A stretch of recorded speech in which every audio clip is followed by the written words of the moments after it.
अरे बच्चों, class 7th की साइंस की क्लास में आप सभी का एक बार फिर से स्वागत है बच्चों। और आज हम स्टार्ट करेंगे एक नया चैप्टर नंबर 4, भौतिक एवं रासायनिक परिवर्तन।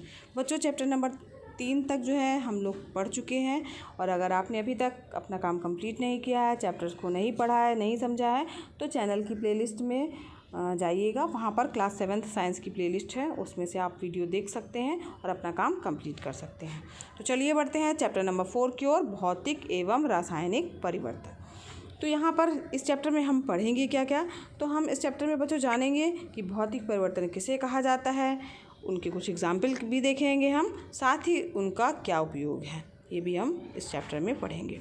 रासायनिक परिवर्तन नाम क्योंकि चैप्टर में ही है, भौतिक और रासायनिक परिवर्तन, तो हम रासायनिक परिवर्तनों को भी जानेंगे, वो किस तरीके से होते हैं, कुछ उसके एग्जाम्पल लेके चलेंगे। और रासायनिक परिवर्तन का क्या हमारे जीवन में उपयोग है, हम क्या उपयोग करते हैं उसका, ये भी हम इसमें पढ़ेंगे। साथ ही क्रिस्टलीकरण की क्रिया जो है वो कैसे होती है, वो भी इस चैप्टर में हम पढ़ेंगे। अब बच्चों, नाम से स्पष्ट है परिवर्तन। परिवर्तन मतलब हुआ कि कुछ ना कुछ उसमें चेंजेस हो रहे हैं। तो चेंजेस होंगे, भौतिक रूप से भी होंगे और रासायनिक के रूप से भी कुछ में होते हैं। तो हम बहुत सारे अपने आसपास बच्चों देखते हैं कि हाँ, वो परिवर्तन होते रहते हैं। ठीक है, तो अब परिवर्तन प्राकृतिक रूप से भी होते हैं और कुछ जो है परिवर्तन हम खुद भी करते हैं ना। ऋतुएं भी बदलती हैं ना, जो भी बदल रहा है वो परिवर्तन है। जो पहले जैसा था सेम वैसा नहीं रह गया, यानी वो क्या है बच्चों, परिवर्तन है। तो अगर मान लीजिए कभी कभी आपने शरबत पिया होगा, अब उसमें शरबत में क्या क्या रहता है, चीनी रहता है ना। तो शरबत वास्तव में शरबत कैसे बनता है, उसमें हमने पानी लिया, चीनी मिलाई, नींबू मिलाया, है ना, ऐसा होता है ना। तो यानी कि उसमें हम 2 अलग अलग चीज़ों को या 3 चीज़ों को मिला करके जो है वो घोल बना रहे हैं। तो यानी विलयन बन जा रहा है शक्कर का, वो एक अलग परिवर्तन है, क्योंकि उसका टेस्ट अलग हो जा रहा है। पानी का टेस्ट अलग होता है, चीनी का टेस्ट अलग होता है और नींबू का टेस्ट अलग होता है। लेकिन जब इन सबको मिला दिया जाता है, जो शरबत बन जाता है, उसका टेस्ट कैसा होता है, वो अलग ही होता है, वो शरबत हो जाता है। इसी प्रकार से बच्चों आप देखते होंगे कि जब हम दूध में दही जमाते हैं, दूध से दही जमाया जाता है ना, उसमें थोड़ा सा जामन हम डाल देते हैं। इसके बाद क्या होता है, पूरा दूध हम जमाते समय तो देखते हैं तो उसमें थोड़ा सा वो मिला दिया हमने जामन, लेकिन जब जम जाता है तब आपको क्या वो दूध का रूप दिखाई देता है, नहीं दिखाई देता ना। वो कैसा हो जाता है, दही के रूप का हो जाता है। कभी कभी बच्चों दूध भी खट्टा हो जाता है, यानी खट्टा हो रहा है, यानी वो भी एक तरीके से क्या हो रहा है, उसके टेस्ट उसका चेंज हो जा रहा है, यानी वो भी एक परिवर्तन हो रहा है।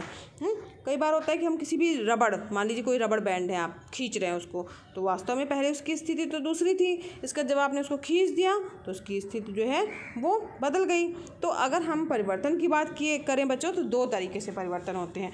एक तो भौतिक परिवर्तन होता है और दूसरा क्या हो गया, उसका रासायनिक परिवर्तन हो गया। तो यहाँ पर देखिए एक तालिका बनी हुई है बच्चों, दिख रही है आपके सामने।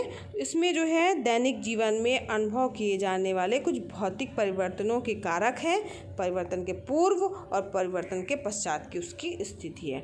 तो यहाँ पर देखिए, सबसे पहले अगर हम मोम लेते हैं, ठीक है, तो मोम जो है और उसके बाद उसको मोम की परिवर्तन के पहले की स्थिति क्या होती है। तो मोम जैसे मान लीजिए है, ठीक, अब यहाँ पे परिवर्तनकारी पूर्व की स्थिति, तो हमने उसमें उसको गर्म किया, गर्म की हुई मतलब मान लो आपके पास में मोम है, तो कैसी रहेगी, वो रहेगी द्रव के रूप में।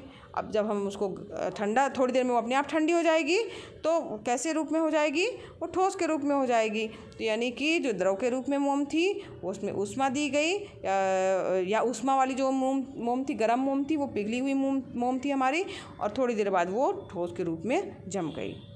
इसी तरीके से अगर हम फ्रीजर में ठंडा करने पर, अगर पानी लिया हमने, तो क्या हो रहा है, फ्रीजर में ठंडा करने पर पानी का फॉर्म क्या होता है, लिक्विड फॉर्म होता है। इसके बाद जब हमने फ्रीजर में ठंडा कर दिया तब उसका फॉर्म क्या हो गया, ठोस के रूप में हो गया। ठीक है, यानी कि पानी जो है वो किस में बदल गया, बर्फ़ के रूप में बदल गया, यानी उसकी अवस्था जो है वो परिवर्तित हो गई। नमक है, अब नमक है, उसमें अगर हम, नमक वास्तव में ठोस के रूप में होता है, नमक है ठोस के रूप में होता है। अब यहाँ पर उसमें थोड़ी सी नमी आ गई है, तो क्या होगा, वो पानी के रूप में हो जाएगा ना। उसमें अगर सीलन आ गई तो आप देखते होंगे नमक जो है वो पानी के रूप में, पानी छोड़ता है, पानी के रूप में हो जाता है। ठीक है, फिर हम नेक्स्ट बात करते हैं बच्चों, ये ओस की बूंदों की। तो अब सूर्य का ओस की बूंदें कैसी रहती हैं, लिक्विड फॉर्म में रहती है ना, लिक्विड के जैसी। फिर इसके बाद जब उसके सूर्य के प्रकाश होता है, जब मान लीजिए क्या कहते हैं धूप निकली, तब क्या होता है, वो वाष्प बन करके उड़ जाती हैं। देखा होगा आपने। नेफ्थलीन की बॉल देखी है, किसे कहा जाता है बताइए। तो जो वाइट कलर की बॉल होती है बच्चों, जो कभी हम लोग गर्म कपड़े या ऊनी कपड़े रखते हैं ना, तो उसको हम लोग उनके बीच में रख देते हैं ताकि हमारे कपड़े जो हैं वो ख़राब ना हो, उनमें कीड़े ना लगें। तो जब हम नॉर्मल उस बॉल को देखते हैं, उसका फिर कपड़ों के बीच में रख देते हैं, तो वो थोड़ा बड़ी दिखाई देती है, ठोस के रूप में होती है ना। और जब हम लोग कुछ महीनों बाद जो है दोबारा ठंडी आती है, कपड़े निकालते हैं, तो देखते हैं कि जो हमने वो नेफ्थलीन की बॉल डाली थी, या जो सफ़ेद बॉल डाली थी, वो सब छोटी छोटी सी हो जाती हैं। तो क्या हुआ, वो छोटी कैसे हो गई अपने आप भाई? तो इसका मतलब हुआ कि वो किस में परिवर्तित हो गई, वाष्प के रूप में बन के उड़ गई और वो छोटी हो गई। ठीक है। अब यहाँ पर हम बात करते हैं फोटोक्रोमिक चश्मे की। तो अब वास्तव में जो हम लोग चश्मा लगाए हैं, तो जब वो फोटोक्रोमिक चश्मा रहता है तो वो कैसा दिखाई देता है, रंगहीन रहता है, उसमें कोई भी रंग नहीं दिखाई देता है, नॉर्मल जैसे ग्लास होते हैं वैसे दिखाई देता है। लेकिन जैसे ही हम धूप में जाते हैं तो वो कैसा हो जाता है, रंगीन कलर का हो जाता है, यानी उसका ग्लास का कलर क्या हो गया, परिवर्तित हो गया। तो इस प्रकार से बच्चों हम लोगों ने परिवर्तन देखे कि किस तरीके से इसमें परिवर्तन हो रहे हैं। और ये सारे परिवर्तन जो हैं वो क्या है, भौतिक परिवर्तन है। ठीक है, यानी कि भौतिक परिवर्तन है, इसमें कोई उसका जो है वो रासायन रूप से चेंज नहीं हो रहा है, केवल उसका जो है उसमें पानी मिल गया है या तो वो जम गया है, इस टाइप की चीज़ें हो रही हैं। अब वास्तव में होता क्या है भौतिक परिवर्तन में बच्चों? तो भौतिक जो परिवर्तन होता है उसमें पदार्थ का रूप तो बदल जाता है, परंतु कोई भी नया पदार्थ नहीं बनता। जैसे मोम, पिघला हुआ मोम है, फिर वो जम गया, तो है क्या वो, वास्तव में मोम ही है, कोई नया पदार्थ तो बना नहीं ना।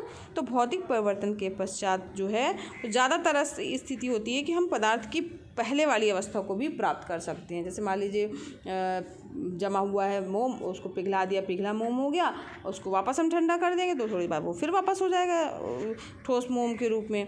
तो यानी सामान्यतः जो है वो पदार्थ की पूर्व स्थिति में हम आ सकते हैं, पुनः प्राप्त किया जा सकता है। और सबसे बड़ी बात यह है कि भौतिक परिवर्तन में पदार्थ का रूप बदल जाता है, परंतु कोई भी नया पदार्थ नहीं बनता है। तो चलिए देखते हैं, क्रियाकलाप करते हैं, उससे समझते हैं।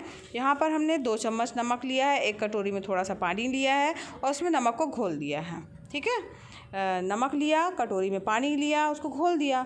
अब घोल को गर्म करते जाते हैं, गर्म करते जाते कब तक, जब तक कि सारा पानी उड़ ना जाए। अब तब क्या दिखाई देगा, आप खुद ही सोचिए, कभी करके देखिएगा ऐसा क्या दिखाई देगा। सारा पानी उड़ जाएगा और जो कटोरी होगी उसमें नीचे जो है वो सफ़ेद कलर का पदार्थ दिखाई देगा। ये पदार्थ क्या है बच्चों, यही पदार्थ नमक है, क्योंकि हमने नमक को ही तो मिलाया था पानी में और पानी उड़ गया सारा, तो उसका मतलब है कि नीचे जो बचा है वो क्या है, नमक है। इसी प्रकार से अगर हम एक चीनी मिट्टी की प्याली में मोम का टुकड़ा लिया, ठीक है, ठोस टुकड़ा हमने लिया, अब उसको पिघलाया यानी गर्म कर दिया, तो क्या हो जाएगी, मोम जो है वो लिक्विड रूप में हो जाएगी ना। आप देखे होंगे कभी मोमबत्ती जलाइए तो धीरे धीरे मोमबत्ती का साइड से गिरती जाती है और वो पिघल के छोटी होती जाती है, और नीचे साइड में मोम भी गिरते ही है ना, वो मोम पिघल के साइड में गिरती है, वो पानी जैसी रहती है, फिर उसके बाद में थोड़ी देर में वो जम जाती है। तो इसके लिए आपने चीनी मिट्टी का प्याला लिया, मोम का टुकड़ा ले लिया, गर्म कर दिया, लिक्विड में बदल गई। अब फिर जो प्याली है उसको आग से हटा देंगे, फिर कुछ दिन रख देंगे, तो क्या होगा, मोम फिर से ठोस की अवस्था में बदल जाएगी ना, वापस वैसी जम जाएगी। तो क्या इस ये जो दोनों परिवर्तन हुए इसमें क्या कोई नया पदार्थ बना? मोम तो पहले भी मोम ही थी, बाद में भी मोम हुई, और नमक जो था वो पहले भी नमक था, पानी उड़ गया, फिर से नमक प्राप्त कर लिया हम लोगों ने। तो यानी कि कोई भी नया पदार्थ इसमें नहीं बन रहा है, और उसकी जो अणुओं की जो संरचना है उसमें भी कोई परिवर्तन नहीं हो रहा है। अगर हम जिसके कारण परिवर्तन हो रहा है, जैसे पहले वाले में पानी के कारण परिवर्तन हुआ था, उसको हमने हटा लिया, दूसरी वाला जो हम प्रयोग कर रहे थे मोम वाला, उसमें आग के कारण परिवर्तन हो रहा था, उसको हटा लिया, तो वस्तु जो है वो पुनः अपनी पूर्व अवस्था में आ जा रही है। तो इसका क्या मतलब हुआ कि इसमें कौन सा परिवर्तन हो रहा है, भौतिक परिवर्तन। यानी भौतिक परिवर्तन किन्हें कहा जाएगा कि, तो भौतिक परिवर्तन में पदार्थ का रूप बदल जाता है, परंतु कोई भी नया पदार्थ नहीं बनता है, और भौतिक परिवर्तन के पश्चात सामान्यतः पदार्थ की पूर्व स्थिति में हम आ सकते हैं। अब हम बात करते हैं रासायनिक परिवर्तन की। भौतिक परिवर्तन आपको समझ में आ गया होगा। अब हम बात करते हैं रासायनिक परिवर्तन की। तो पहले तो हम समझ लें कि कौन कौन से किस तरीके से रासायनिक परिवर्तन होता है। यहाँ पर देखिए आपके सामने एक तालिका दिख रही है ना। तो यहाँ पर पदार्थ बने हैं, दिए हुए हैं, और कुछ उसमें परिवर्तन करने के लिए कुछ कारक लाया गया है। जैसे मान लो हमने फूंक मारा, गरम कर दिया, है ना, कुछ घोल दिया किसी उसमें, इस तरीके से। तो परिवर्तन के पूर्व की स्थिति क्या थी और पदार्थ की, और उसके बाद फिर परिवर्तन के बाद की स्थिति क्या है, तो ये भी यहाँ पर तालिका में बताया गया। तो सबसे पहले जो है, ये जो तालिका देख रहे हैं बच्चों, इसमें देखिए सबसे पहले दिया हुआ है कागज़। अब कागज़ था, अब हमने उसको क्या किया, कागज़ कैसा दिखाई देता है आपको, सफ़ेद कलर का दिखाई देता है ना, परिवर्तन से पूर्व सफ़ेद कलर का था। अब हमने उसको क्या किया, जला दिया। जलाने पर कैसा हो गया, अब वो आप कागज़ जलाते होंगे, देखते होंगे कैसा हो जाता है, वो काले कलर का हो जाता है ना, एकदम राख जैसा, तो काले कलर का हो गया। तो वो परिवर्तन के बाद की स्थिति हो गई, पूर्व की स्थिति सफ़ेद थी। अब क्या हम इसको पलट सकते हैं, वो जो काला हमारा राख प्राप्त हुआ है, काला कलर का जो कागज़ प्राप्त हुआ है, क्या हम उसको वापस सफ़ेद कागज़ में बदल सकते हैं? नहीं बदल सकते। यानी ये कौन सा परिवर्तन हो जाएगा, रासायनिक परिवर्तन। ठीक है। अब जैसे हम लेके चलते चीनी। अब चीनी को हमने गर्म कर दिया।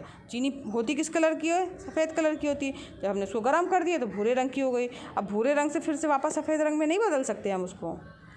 ठीक है। अब चूने का जो है, अगर हमने पानी लिया, ताज़ा पानी अगर हम देखते हैं तो वो कैसा होता है, उसमें कोई कलर नहीं होता है, हैं? जब हम उसमें फूंक मार देंगे तो वो उसका रंग कैसा हो जाता है, दूध जैसा या दूधिया कलर का हो जाता है। तो अब इसी तरीके से स्टार्च हो गया ना। अगर हम उसमें स्टार्च वास्तव में कैसा होता है, सफ़ेद कलर का होता है, लेकिन जब हम उसमें आयोडीन के विलयन का प्रयोग करते हैं, डालते हैं, तब वो उसका कलर नीला हो जाता है। वापस नीले से सफ़ेद हम नहीं कर सकते हैं ना। और कई बार आपने देखा होगा बच्चों, हल्दी है ना, हल्दी कैसे कलर की होती है, पीले कलर की होती है ना। अब जब उसमें हम साबुन, मान लो किसी कपड़े में हल्दी लग गई है या गिर गई है, हल्दी का दाग लग गया, उसको जब हम साबुन से जब धुलते हैं तब कैसा हो जाता है, उसका कलर लाल कलर का हो जाता है। अब उसको वापस हम पीला नहीं कर सकते हैं। तो यानी इसमें क्या परिवर्तन हो गया है, वो रासायनिक परिवर्तन हो गया है। उसमें परिवर्तन के पश्चात हम उसको वापस पुनः स्थिति में नहीं प्राप्त कर सकते हैं, और जो है वो चेंज हो गया है। इन सबसे बच्चों क्या निष्कर्ष निकल के आया कि जो रासायनिक परिवर्तन है उसमें कोई एक नया पदार्थ मिल जा रहा है, या एक से अधिक भी पदार्थ बन सकता है ना। तो जो है नया पदार्थ बन रहा है पहली बात, और दूसरी बात उसको वापस पुनः अपनी अवस्था में नहीं प्राप्त किया जा सकता। ऐसे परिवर्तन क्या कहलाएंगे, रासायनिक परिवर्तन कहलाएंगे। अब यहाँ पर देखिए क्रियाकलाप दिया हुआ है, हम इसकी भी बात कर लेते हैं कि इसमें से हम समझते हैं कि किस तरीके से जो है हम रासायनिक परिवर्तन करते हैं या किस तरीके से होता है। अब यहाँ पर देखिए, ये देखिए मैग्नीशियम की पतली पट्टी, यानी एक फीते जैसी जो है पट्टी ले ली, अथवा तार का कोई टुकड़ा ले लिया, किसका, मैग्नीशियम का।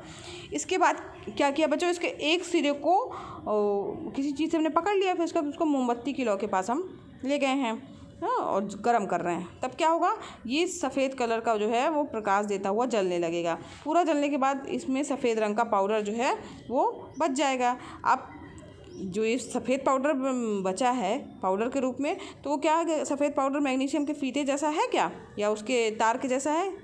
तो नहीं बच्चों, ये उसके जैसा नहीं है। ये क्या है, एक नया पदार्थ है। यह परिवर्तन जो है वो कैसा है, रासायनिक परिवर्तन है। और यहाँ पर अगर इसको देखिए, यहाँ पर दिख रहा होगा आपको चित्र में कि ये मोमबत्ती है, यहाँ पर हमने मैग्नीशियम की पतली पट्टी या तार लिया हुआ है, जला रहे हैं, सफ़ेद कलर का इधर उधर करके जल जाता है। पाउडर जो है सफ़ेद कलर का आपको गिरा हुआ दिखेगा, लेकिन वो मैग्नीशियम फीते के जैसा नहीं है, नया पदार्थ बन गया है, रासायनिक परिवर्तन होगा इसमें। अब यहाँ पर हुआ क्या, वास्तव में मैग्नीशियम है, उसका फार्मूला क्या है, Mg, ऑक्सीजन के साथ में क्रिया कर रहा है। ठीक है, तो MgO यानी मैग्नीशियम ऑक्साइड बना रहा है।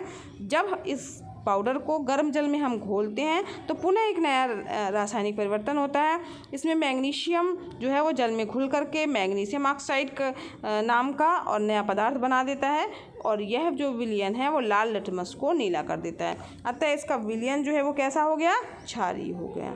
ठीक है, इसका विलयन कैसा हो गया, क्षारीय हो गया। तो इस प्रकार से जो है आप को ये समझ में आ गया होगा कि किस तरीके से जो है मैग्नीशियम का तार जो है वो किसमें उसका रासायनिक परिवर्तन होने के बाद मैग्नीशियम ऑक्साइड में बदल गया, और मैग्नीशियम ऑक्साइड को हमने क्या किया, पानी में घोल दिया तो मैग्नीशियम जो हाइड्रोक्साइड बन गया।